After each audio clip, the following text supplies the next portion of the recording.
Hello నమస్తే welcome back to my YouTube channel veggie paradise. I am Gajavalli Sai Sahithi. ఈరోజు special capsicum bajji.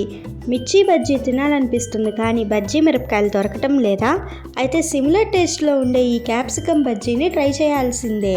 Let's begin the recipe process. First ఒక బౌల్లో 1 cup శనగపిండి తీసుకోండి. ఇప్పుడు ఇందులో మీ టేస్ట్కి తగ్గట్టు ఉప్పు, మీ స్పైస్ లెవెల్స్ని బట్టి కారం, చిటికెడు పసుపు, 1 టీ స్పూన్ గరం మసాలా, కొంచెం బేకింగ్ సోడా, 1 టీ స్పూన్ వాము ఇలా క్రష్ చేసుకొని యాడ్ చేసుకొని బాగా మిక్స్ చేసుకోవాలి.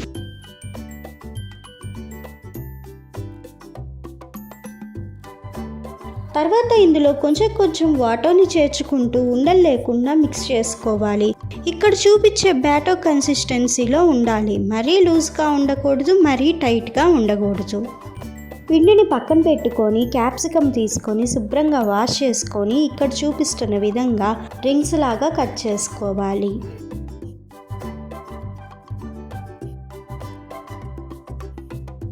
ఇప్పుడు మధ్యలో ఉన్న విత్తనాలను తీసేసి మీకు కావాల్సిన క్యాప్సికమ్ రింగ్స్ని రెడీ చేసి పక్కన పెట్టుకోవాలి.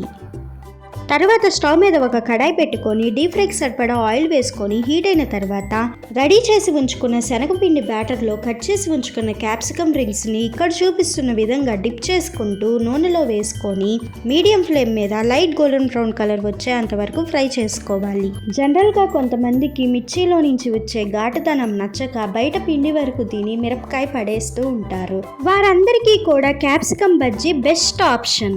ఇలా రెడీ అయిన క్యాప్సికమ్ బజ్జీని వేడిగా సర్వ్ చేసుకున్నారు అంటే మిర్చి బజ్జీకి సిమిలర్ టేస్ట్లో ఉండే బజ్జీని ఎంజాయ్ చేస్తారు. రెసిపీ నచ్చిందా? అయితే ఖచ్చితంగా ట్రై చేసి చూడండి.